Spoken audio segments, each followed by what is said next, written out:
We talk about how the Democrats could win on economics, but lose on culture on this week's podcast. Bald, blind, and buzzed. Timmy C, happy Sunday to you, pal. It's happy Sunday. Eastern. It is August 16th. And we are quickly approaching, although I never enjoy seeing summer go, I'm curious how you feel about this.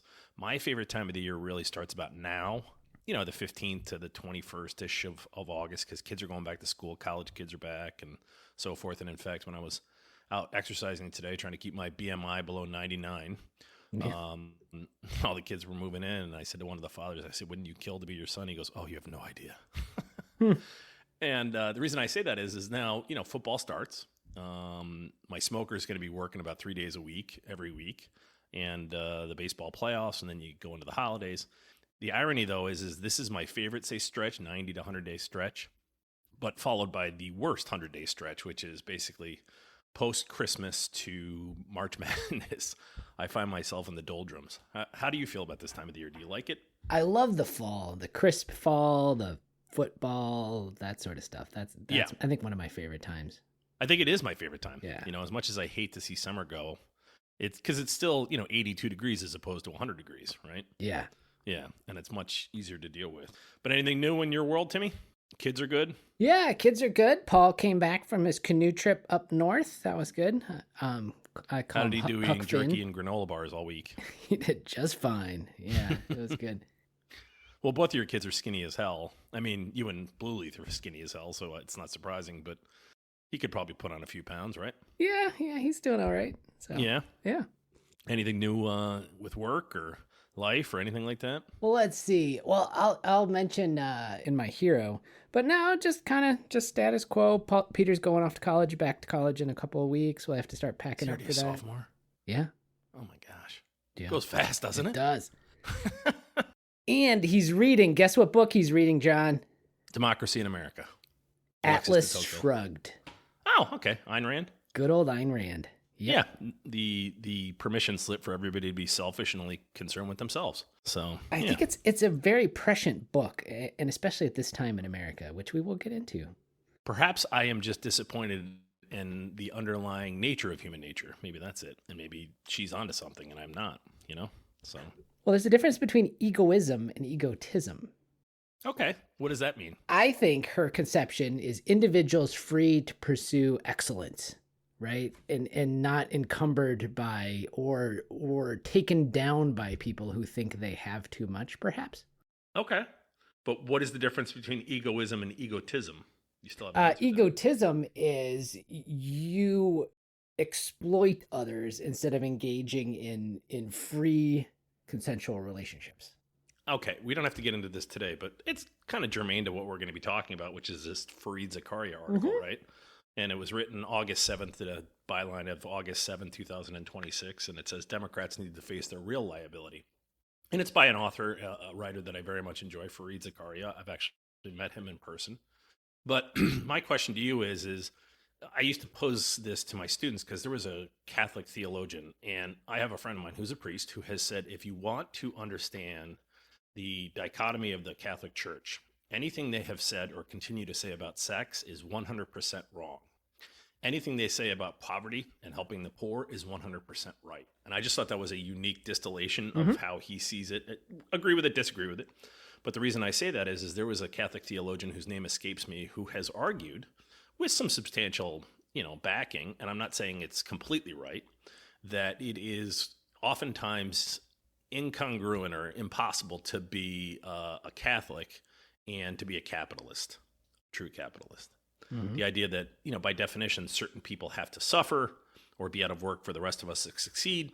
The flip side of that, and I tend to buy this theory, is that it's the worst system of economics ever invented except for everything else. Yeah. Well, that's Churchill and democracy, right? Yeah, and it's also the idea that, you've seen more people brought above the international poverty line in the last 40 years in China than we have citizens, and that's because of an embrace of capitalism. So I get both sides. I think that, like most things, it tends to be gray.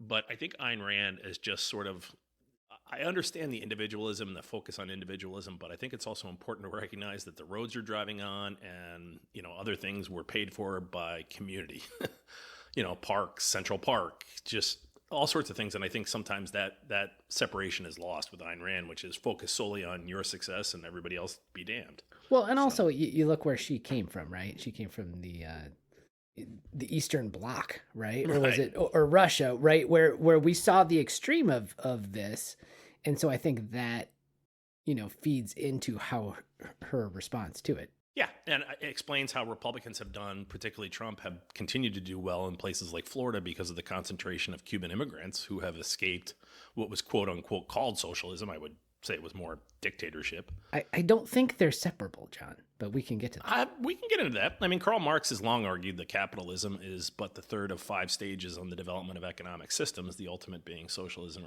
or communism. I forget which number one, but but anyway, why don't we, do you want to give us a lead into the Fareed Zakaria article? As soon as this came out, I sent it to you and I said, this has to be a topic for discussion. Yeah, basically, he asserts that the Democrats, instead of moving to the center on cultural issues, have this tendency to keep leaning left on economic issues to their detriment. So he has a quote here that says, if they speak plainly and say that the border must be controlled, repeat offenders punished, and standards of merits defended, or that biological sex matters, they risk revolt from activist advocacy groups and highly educated staffers. So they're in a bind. That is my perception of what he's saying. Yeah, and I think that the same is true in just a different context for Republicans, right? I mean, how do you balance certain things, where the activist wing of the Republican Party is versus where the heart of the average Republican voter is. So I don't think this is unique to Democrats, but what drove Zakaria to write this article, which I think is important, is the success of this congressional candidate, Abdul al-Sayed, in Michigan, who is without doubt a charismatic progressive who defeated a sort of garden variety centrist Democrat, the establishment-backed moderate by the name of Haley Stevens. And where al-Sayed did well is amongst the educated. Where he did not do well is amongst the blue collar, what I think could be encapsulated by that old term, the Reagan Democrats. Why don't you tell everybody what the Reagan Democrats were all about? Because I think it's still relevant 40, 50 years later. Yeah, well, Reagan was elected at a time of economic stagnation, high inflation, unemployment, at least in a recession. And these were people who saw Reagan's ideas on capitalism being a solution and voted for him and wound up having the success of the 80s. Yeah. He had the ability, because when you and I were young pups, when we were coming up in the 70s and the 80s, I think it's fair to say, and I'm using very, very broad generalities, painting with a very wide brush, so please excuse me, and you can jump in and correct me, Timmy, as you see it, but the Democrats have always been considered sort of the mommy party, the party of economics, healthcare, these types of issues. From the cradle to the grave. But we can keep them. The Democrats will keep them out of the cradles, though. We know that. But once you get born, you got a good chance with the Democrats. The flip side is also true. I've always said the Republicans who argue against abortion are for the unborn. They just don't like the born.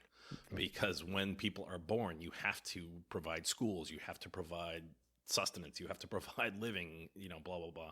And it's estimated, for better or for worse, that the legalization of abortion in 1973, and this is a statistical fact, is worth long-term savings to the economy of $12. We don't have to get into this. Every dollar spent is equivalent to $12 in savings. I don't want to get into this. That's not the reason I'm bringing this up. Why I'm saying that, however, is the Republicans were always considered sort of the party of strength, the daddy party, if you will, military, capitalism, economics, and these kinds of things. And I think in many ways, disagree with me if you will, in 2026, I think that's still largely true, because even Zakaria says, look, on a number of issues, Democrats are pretty strong. They basically understand that, healthcare, cost of living, these kinds of things are Democratic strongholds. And yet they continue to lose elections. And I think the presidency of Joe Biden for me is sort of the personification of my disappointment I'm not disappointed. What I don't understand, and maybe I'll leave it to you, Timmy, maybe you can explain it better to me. There's a book out called What's the Matter with Kansas? It was written 20, 25 years ago. And it's basically, at the end of the day, what determines whether or not particularly on a national level, a candidate wins is the state of the economy, for better or for worse, right? That's why it's expected right now that the Democrats in 90 days, now they are Democrats and, they tend to have a firing squad, but they stand in a circle. They can, they always have the ability to pull defeat from the jaws of victory. Is that they are expected to do well. The cost of gas, the cost of living is up. These are all indicators. And on top of which, historically, whatever party holds the presidency in the next election generally loses seats. Okay. Why am I bringing all of this up? Because, I just, to me, if economics is what determines national success, and that's probably true, why don't people vote economics more? And the book, What's the Matter with Kansas, talks about how Republicans have been very effective. And this really started, I think, with Nixon and the Southern strategy, which was this idea of appealing to sort of people who felt that the civil rights movement went too fast, too far, particularly disagreed whites. And one of the statistics I always use is in the election of 2008, if you were to take the 11 states of the Confederacy out of the equation, Obama won 75% of the national vote of the remaining 39 states. That's incredible. So what that indicates is the base of the Republican Party, I think this is still true today, is whites, older, Southern. Cultural matters to them, and Zakaria talks on this. And my problem, though, is if economics determines who wins, why aren't people voting economics more? And that's What's the Matter with Kansas talks about. Why are poor people who make less than $50,000 a year voting for, let's just use Trump as an example, the billionaire, right? That seems anathema to me, but I understand it. And that's what Zakaria talks about, which is if the Democrats expect to win, they have a strong hold on certain issues, but they have to be willing to move to the center on cultural issues. Expound on that, Timmy. Well, it's interesting. I was thinking about this from a theological construct. Oh, no. I'm teasing. Go ahead. Do you recall the 7 deadly sins, John? I do. If you ever saw the movie Seven, you know what they are. Yeah. Right. Wrath, lust, pride, gluttony. Yeah. Envy. Envy, John, is a deadly sin. And I think we could argue that the Democratic platform embraces other deadly sins. But envy is believing wanting what somebody else has, coveting, right? Okay. And when I heard we just had a DSA person barely lose here in Wisconsin, when I hear tax... What is DSA, so everybody who's not... Democratic Socialists of America. Yeah.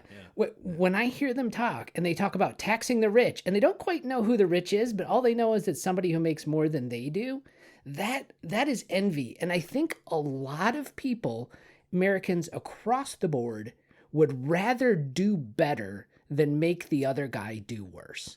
I think that's in our DNA. I think it's human. And I think when they hit these notes, which they think may make economic sense, they are tuning so many people out, even economically. Yeah. Here. You're not going to hear me disagree with that. I think that's a wonderful way of putting it, that, most Americans are not, they see success and they say, hey, that could be me, right? Yeah. I want to be like that guy rather than I want to take what he has.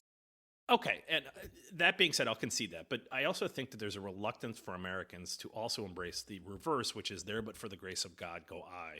Meaning, if you see poverty on the street, it needs to be addressed, right? I mean, Warren Buffett has one of my favorite lines, which is the Lucky Sperm Club.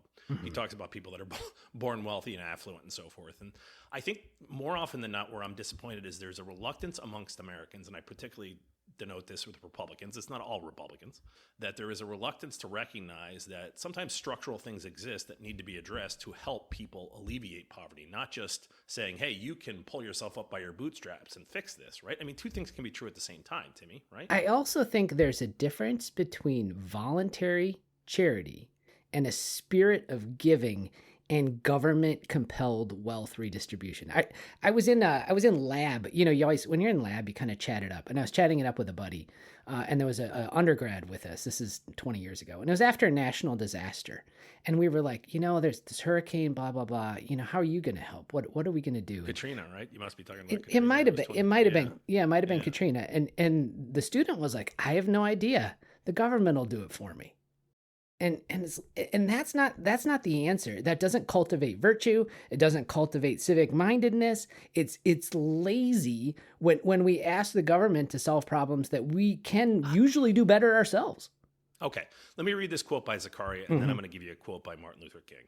Okay. Okay. And he says, when Democrats come under pressure, and this is Zakaria writing, byline August 7th, they find it much easier to move left on economics than toward the center on culture. Basically, what he's saying is anytime there's resistance, particularly from the activist wing, you say, let's tax the billionaires. And, you brought up a good point, Timmy, that maybe there is an inherent sort of reluctance of Americans to be envious, right? Great. Okay. But he also says if they speak plainly and say things like the border must be controlled, repeat offenders punished, you talked about this, and standards of merit defended, or that biological sex matters, they risk revolts from activists, advocacy groups, and the highly educated staffers. So instead, Democrats offer a larger subsidy, a new benefit, or a fiercer attack on billionaires, while leaving untouched the cultural attitudes that alienate many voters. Now, going back to that, studies have indicated, they've done a post-analysis of the 2024 election, and the single most effective ad that, how they determine this, I don't know, but let's just give them the credit for this. The single most effective ad that Trump ran was the ones where he would talk about she, meaning Kamala Harris, is for they, them. Donald Trump is for you. Talking about how transgender issues matter. As an American educated voter, I tend not to care. I have daughters. Do I want biological men competing against my daughters? No. Full stop. Period. I'm completely content with saying that. That being said, I'm not going to base my vote for president on that. I understand why people do, though. I suppose that's where I'm having the disconnect. And the Martin Luther King talk I was going to give you was, is our budget is a statement of our priorities. Meaning, I understand what your student was saying. You can't fix Hurricane Katrina, Timmy. We have a government that we vote for. Isn't that the whole purpose of government? I think two things can be true. You're absolutely right. When you depend upon the government, it becomes problematic. But only the government has FEMA. Only the government has warships. Only the government has a military, right? I mean, so can't we find somewhere in the middle? And I think my frustration is, if economics matters so much, vote economics, and cultural issues matter more than I'm willing to recognize. And that's probably, I also understand people's frustration, because people who say things like defund the police, you're a moron, period, right? So tell me about that, Timmy. I mean, answer me that. Is Martin Luther King right? Can't we have somewhere in the middle? Well, okay. So he says our budget represents our priorities, right? Yeah, it's a statement of our priorities, at least, right? Where we interest payments, John.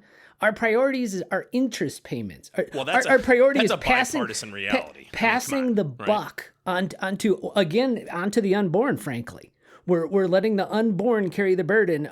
But that's not. But at least concede this. That's not a Democrat issue. That's a Democrat-Republican issue. It's the same thing with the border. I mean, it's convenient for people to bash immigrants, blah blah blah. Right, but I'm saying if you want to say what our priority, it's denial. It's a welfare system, a social security system that will not stand. Right. It's the military. That's what our money goes to, in that order, I believe. Right. It's actually payments. It's actually social services, payments on Medicare, Medicaid, Social Security, interest payments on the debt, and then I think it's military after that. Yeah. I might be wrong, but those are certainly three of the top five. Yeah. So it's denial and social services are the top ones, right? So that's what we value. Okay. But all right, if we're going to blame the Democrats for being so permissive on cultural issues, shouldn't we blame the Republicans? Because you guys were always the party of fiscal responsibility. Don't go saying it was the Democrats. Well, no, I'm not. I'm saying as a nation, that is our demonstrated priorities as a nation is overspending, spending beyond our means. That's what I say with that. I think what people don't understand with the culture wars is that it's fundamentally illogical and unreal, our current cultural accepted stance on transgenderism.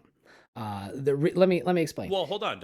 Because you and I tend to agree on this more than we disagree. I would say we're 80 to 90% in agreement. And I think that in a population, the world population is approaching 9 billion people with genetics involved. There's going to be some variances that are inexplicable, right? I mean, there are people that are born with Down syndrome or born with blindness, these kinds of things. These things happen. I do genuinely believe that there are certain people born in the wrong body. I've heard that from people. You've said as much. That being said, I don't think it's pronounced as we're trying to make it, and I think where the Democrats Democrats have gone off the rails is they're trying to equate it with their success with gay marriage and with gay rights. They used to say a Republican was a Republican until he had a gay son. And I think there's an element of this idea that transgender is the same thing as gay rights, and I don't think they're the same. And so so what I'm asking you, though, is what do you see as our cultural standard on transgender rights at this point in time in 2026? Because I think people voted for Trump because they said, no, we're not embracing the Democrats' view. We're more sort of, this is not the same thing as gay rights. Okay. So recently there's a controversy because the WNBA is having trouble figuring out what a woman is. And the Babylon Bee is having fun with it, aren't they? The question I have for you, John, is why is this not a problem in the NFL or the MLB or the NBA with trans men trying to participate? Okay, so one of my favorite lines is Daniel Patrick Moynihan. He used to say, "You're entitled to your own version of you're entitled to your own opinion. You're not entitled to your own version of the facts." Numbers can be skewed, but numbers generally don't lie, right? Okay. And the statistics bear this out: that a large percentage of people who play in the WNBA are lesbians. Okay, fine. It's much larger than the general population. Fine. But the W still stands for something. It's Women's National Basketball Association, right? So men can't play in that. I'm okay with this. I mean, Bob Costas, I think, has probably the best comparison, which is Sugar Ray Leonard was a fabulous boxer. So was Mike Tyson and Muhammad Ali. They fought in different weight classes. If Sugar Ray Leonard fought against Muhammad Ali, that fight probably would have lasted 10 seconds, right? Because he weighed 100 pounds less. Yeah. I think there are biological differences between men and women. That's not to say that I don't believe in transgender rights. I think follow the European model. My understanding of the European model is transgender athletes are able to participate after years of taking hormone therapy. And again, you've talked about this. In a state the size of Wisconsin, you said there's probably 5, maybe 6 edge cases. Yeah, right? And I'm not. You're the psychiatrist. I'm not going to judge this. What I'm simply saying is, all right, go ahead. The other part, if you are an edge case, you may have to decide if treating this condition in the way you want to makes you ineligible for certain sports. You know, let's say you've had cancer, you're on hormones, maybe you're not eligible for the Tour de France, right? Like these things happen, and there are trade-offs. I think most Americans who aren't deluding themselves believe there are differences between men and women, and that there's such a thing as biological sex and gender. I'm okay with that statement. Yeah. But I also think you recognize that there are transgender people, correct? I mean, these people are born.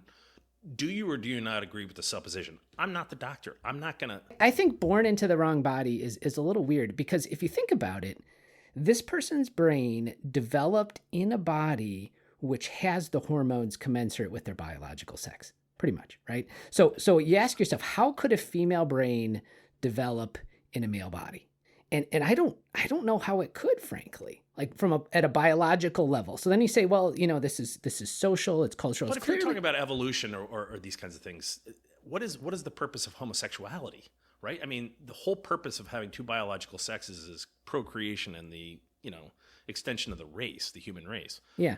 Gay people can't do that. I mean, biologically speaking, right. But yet I still believe that people are born gay, period, full stop. Yeah. I have a niece. And I think attraction, and I think as human beings... But people are attracted to people, right? To me, who cares what gender, sex, color, shape they are? Yeah, but I think human beings know that there can be human beings, that attraction is somehow, hardwired in some way. But I guess what I'm going to say is, as we define transgender and gender dysphoria right now, we have to believe it's both simultaneously normal, but yet abnormal enough to mandate that we provide medical interventions, right? Follow me here. It's an internal sense. It's a feeling, essentially.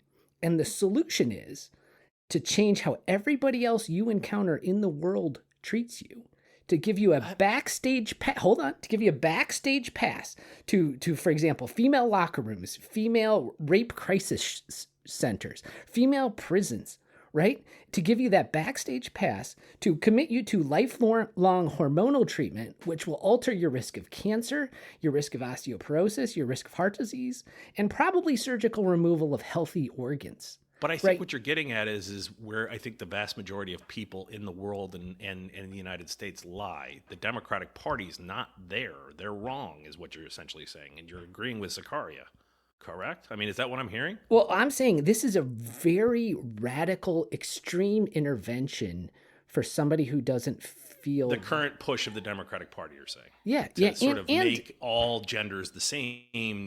Your gender is something you pick as opposed to being born with, right? Yeah. Okay, I'm okay with those statements. By the way, I have to add a little bit of levity. Yeah. There's a headline this today from the Babylon Bee, and it says WNBA task force fails to define woman after spending their entire meeting trying to pick a restaurant for lunch. So are you saying basically the WNBA is a microcosm of what Zakaria is talking about in this article, which is that the Democrats have gone too far crazy, for lack of a better term, on cultural issues, and that's alienated enough of people who are probably likely to vote for them economically that they vote for somebody like Trump? Is that sort of a microcosm? It's basically the emperor has no clothes. You remember that children's story? And everybody right now is asked to pretend that they do. Right? I think we would be so much better off if we said, you know what, you can be a dude and wear a dress. It's all good, but you're not a woman. I think that's fine. I'm fine with that. But the Democrats aren't, right? That's what got Sophie Cunningham in trouble with the WNBA. And I have to go to bat for Sophie Cunningham. She didn't say anything that was overtly transgender. She just basically said, just like I'm saying, I respect all people. I think there are people that are transgender. It doesn't mean that they should be able to participate in certain sporting events, period. I think that's a reasonable statement. Yes, but it's just like you cannot reach the national stage as a Democrat who wants any restriction on abortion. You just can't. And this sort of stuff is the litmus test. And when you get people who believe these things, which are so incongruent, right, chances are they tend to believe other crazy things too. All right, let me give you two examples, because the inverse is interesting to me, because Uber has found success, the ride-sharing app has found success by extolling the idea that women can now specifically request women drivers. Have you seen this? They've done national advertising on this. Okay. The idea basically being is, I understand it. I have daughters, I'm married, I have a sister, I have a mother, I get all of this stuff. The idea basically being that, women would feel safer, quote unquote, having a woman driver. The implication to that, I think, is great, which is, let's respect what women's choices is. But that's the inverse of the WNBA trying to say, or the Democrats trying to say, no, gender doesn't matter. Well, why do women get to pick women? You know what I'm saying? Well, the real question is that what happens when somebody who believes they're a woman starts driving Uber and bad things happen, right? I knew you'd be such a smart ass. No, I'm serious. So I always joke, look, if the Equal Rights Amendment passes, I always joke this. I'm a big believer in chivalry. Katie and I went on our first date. I'm going to pay, right? I don't even care but a lot of people joke, look, I'm not asking you to pay.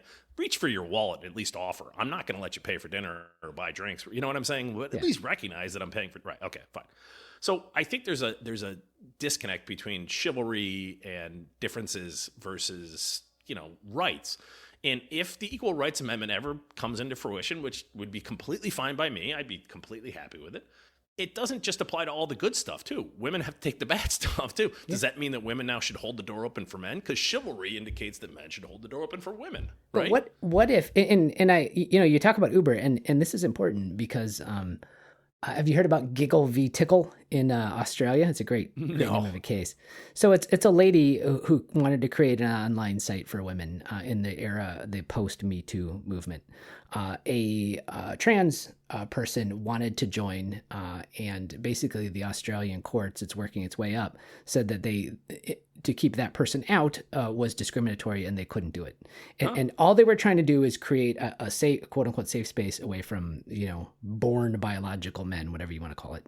Right. And so they couldn't do the equivalent of this Uber for women in Australia, essentially. Like, would you be okay with bro cab? Where like people are gonna, they're gonna rock up in their muscle cars with the bro. Guys can only drive with guys. Like, isn't that a step backwards? I think that's called Fox News, Tim. Yeah. Yeah. I understand. Again, though, my frustration though is this. I completely understand people's disillusionment with the Democrats pushing as hard as they have on certain cultural issues. Like, I will be the first person to tell you, in a country, if you are going to be a country, you have to have a national language. Whether we admit it or not, English is the national language. I don't think it's discriminatory if the U.S. government establishes English as the national language. It's a simple recognition of reality, right? Mm-hmm. Okay.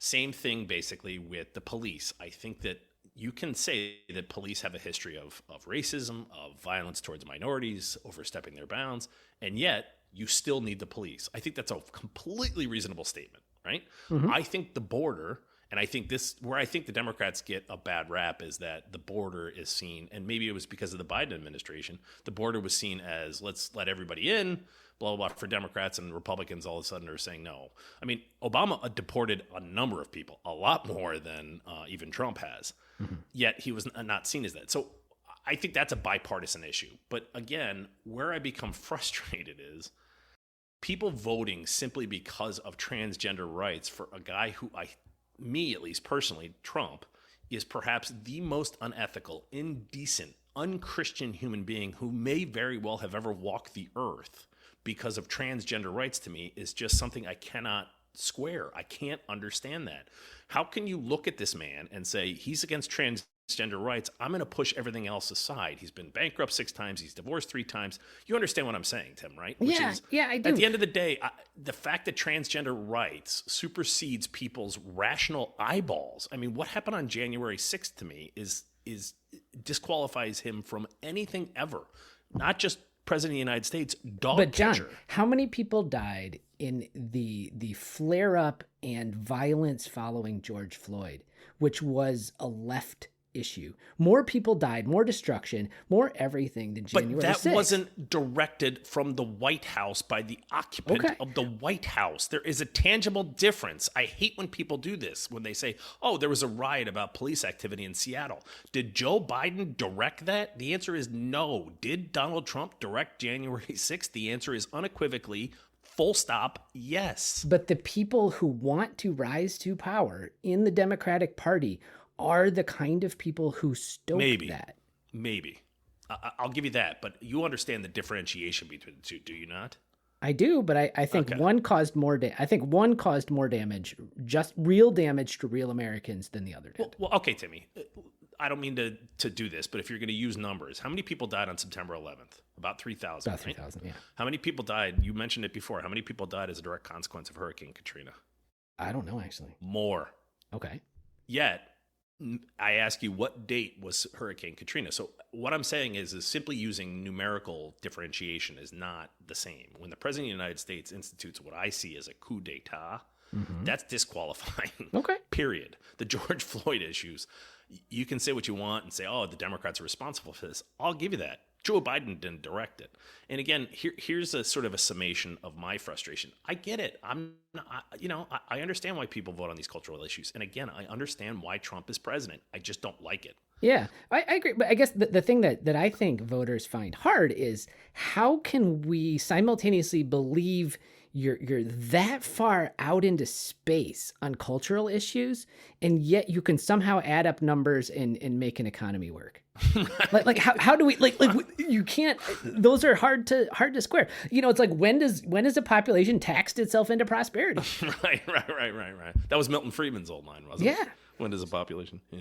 So I'll say this, in Wisconsin we just had a primary. And bravo to Wisconsin. They elected the moderate who had no choice, who literally had dropped out of the race because the numbers weren't there. And all of a sudden people were like, no, come back in. We can't have this lunatic, this democratic socialist. Yeah. So the New York Post sums this up well. Can I read this quote here? Yeah, of course.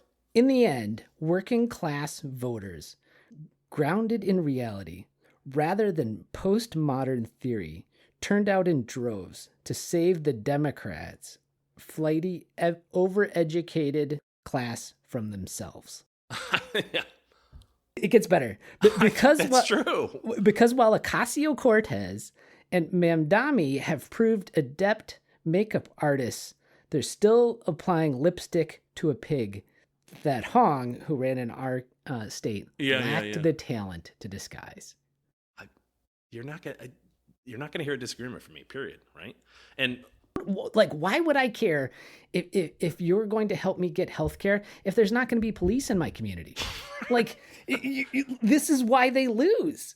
All right, but here's the summation for me, right? And this is Zakaria. He says Democrats have spent years dreaming of a working class restoration. I mean, say what you want about President Biden, but he was lunch pail Joe. He rode the Amtrak. I mean, he came up through. He's been a union supporter his entire life, right? Yeah. I mean, he's the only president to ever attend a strike. President Joe Biden mounted the largest effort to court these working class voters with economics. His administration poured hundreds of billions of dollars into infrastructure, factories, clean energy, semiconductors, much of it actually flowing to Republican counties. Yet in the next election, Donald Trump managed to win voters without college degrees and those earning less than $50,000, while in turn making gains among working class Hispanic and black voters. What has happened is the Democrats have moved, and what he essentially says is the Democrats have moved steadily left on economics, have sort of assumed people would follow them because they vote their pocketbook, and yet the working class has steadily abandoned the party. To me, that's so frustrating. But hold on. It also, you would have to believe that moving left is good for economics, right? And maybe there's still enough Americans. But the Democrats hold a substantial advantage on those quote unquote, they still do, on those quote unquote mommy values, healthcare, childcare, economics, for people making under $50,000 a year, yet they lose these voters. It's just nuts to me. And it is not. It makes perfect sense. I get it. It's just nuts to me. Let me throw in. I forgot the trivia. The trivia. Yeah. So anyway, Timmy, last week we had a trivia question that I forgot to give the answer to, which in honor of our previous guest, David Burkhoff, one of my childhood heroes who revolutionized. I mean, how many people can actually say they changed the rules of a sport? David Burkhoff can, because he would quite literally swim 45 meters underwater before he'd come up, and he'd win these damn things. And he's only about 5'9", 5'10". I think Enes Kanter Freedom may change the rules of the WNBA. That's true. Tell us about that real quick. He's a former NBA player who's declared for the WNBA. For the WNBA, right? Yeah. Yeah. There's an element of hilarity and silliness to it, but there's an argument, right? Yep. But the question is, I asked last week, who holds the current world record? And his record is under 52 seconds. I think David Burkhoff, he was trying to get under 55, just to tell you how fast people have become. It's an Italian swimmer named Thomas Second. And he is, I think, 6'5", 6'6", minimum over 6'5". So just to put it in perspective how impressive David Burkhoff's record was, that gives you some sense. This week's trivia question actually combines politics and sports, two of my favorite things. There is one starting quarterback in the NFL, as of today, as of August 16th, 2026, with the last name of a U.S. president. So there's only 32 starting quarterbacks. Okay. Which of those starting quarterbacks also shares the name with one of the 46 people who have been president? I can definitely get there, but it'll take me some time. It'll take a minute, right? That's why it makes it fun. So that's this week's trivia question. I've got a public throw that in. Service address. Yeah. Is that okay, John? Yeah, throw that in. Yeah. So as the self-representative of blind people everywhere, the self-designated, right? Self-designated, yeah. Well, you kind of earned the merit, have you not? Yeah. So you may have recalled after 2020, there was a lot of renaming of things, which were creating offense, right? The Dixie Chicks became the Chicks. Really? I didn't know that. Yeah. As though it's still okay to be named after an immature chicken, but not use the word Dixie. I don't know about Dixie Cups. We used to drink out of Dixie Cups. I don't know if those have been renamed. Lady Antebellum is now Lady A. Check this out. There was a band called British Sea Power, but somehow that's offensive. Even though the British had tremendous sea power for centuries, they're now called Sea Power. So I thought it is time, John, I've been listening to some bands, that we rename bands with the word blind in the title. I'm ready for this. Okay. So, Blind Faith. Yeah. So Blind Faith was a supergroup with Eric Clapton in the late 60s. We could rename them to Faith, but if they broke up, we could rename it, I don't know, to Faith No More. Blind Melon. I don't know any melons with vision, so it's redundant. Just call it Melon. Okay. And the one that I think is most problematic is Third Eye Blind.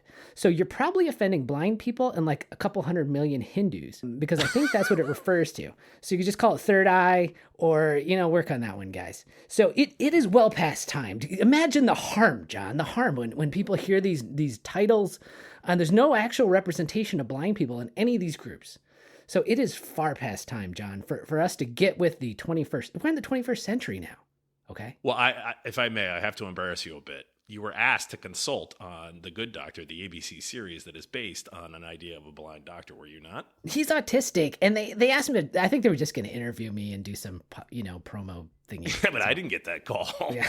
I'm pretty sure of 350 million people in the country, all but maybe 2 got that call, you being one of them. So that is quite something. So yeah. So anyways, people, just think about it. All right. My whack job will be brief. I think in order the most corrupt organizations, and please excuse me, I'm going to offend some people. I think the most corrupt organization in humanity is the Catholic Church, followed shortly thereafter by FIFA, and thirdly, I think maybe the NCAA. I've always said the difference between the Catholic Church and the mafia is at least the mafia is honest. They're going to steal it and they're going to do whatever they want and tell you as much.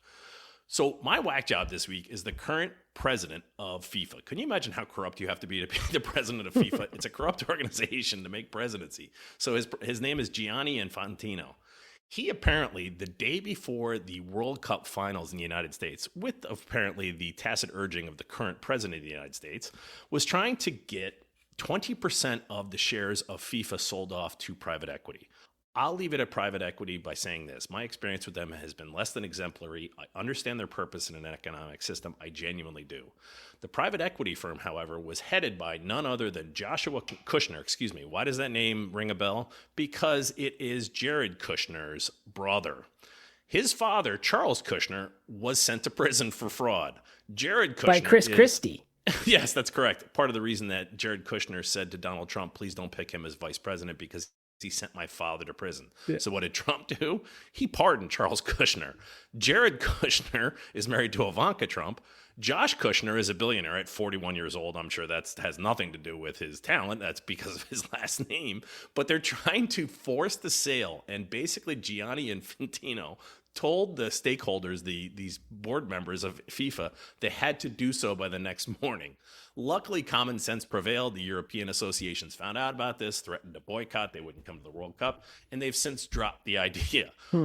But if you need a microcosm of corruption and what I think is the current state of politics, not only globally speaking, but in the United States, is headed by the current occupant, Donald J. Trump, who I'm just gonna say it, is nothing but a Russian money launderer.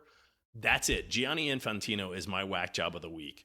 Trying to force the sale of FIFA to private equity headed by the brother of the president's son-in-law is just a microcosm of how dirty. My brother's always said everyone in politics is a scumbag. I tend not to agree, but this example does me no favors. Yeah. Oh my goodness. Yeah. And by the way, Joshua Kushner did just fine because last week he closed a deal for $12.5 billion along with Bob Iger for the sale of the Los Angeles Lakers, because the owner of the Los Angeles Lakers, who bought the team a year ago for $10 billion, is under federal investigation for fraud. Yeah, so it's like, it's just birds of a feather. I mean, I've said this before, I'll say it again. I think the Donald J. Trump administration will be known as the let's loot the place and get out of here before they catch us administration. Right. So anyway, go ahead, Timmy. So my hero is, it's actually a neighbor of mine. His name is Dr. Theodore Goodfriend, Ted Goodfriend, born in 1931. This is a tremendous gentleman. So he is a physician and a scientist. He actually helped discover the angiotensin receptor, which is involved in blood pressure. So if anybody's on a blood pressure medicine that ends in sartan in the generic name, he had a hand in treating your blood pressure. I am on one of those, losartan. Yeah. And so a wonderful guy. He helped start a clinic for migrant workers in 1968 in a school bus in a church parking lot. He also helped extend medical care to the homeless here in Madison. And that program is now folded into the medical school. Tremendous guy. He was actually on the admissions committee when I was admitted to medical school, and he wound up being my neighbor. But those are the the obvious CV items. But a wonderful man who is intense. But one of his strengths that I think really touched me is he would admit when he made a mistake.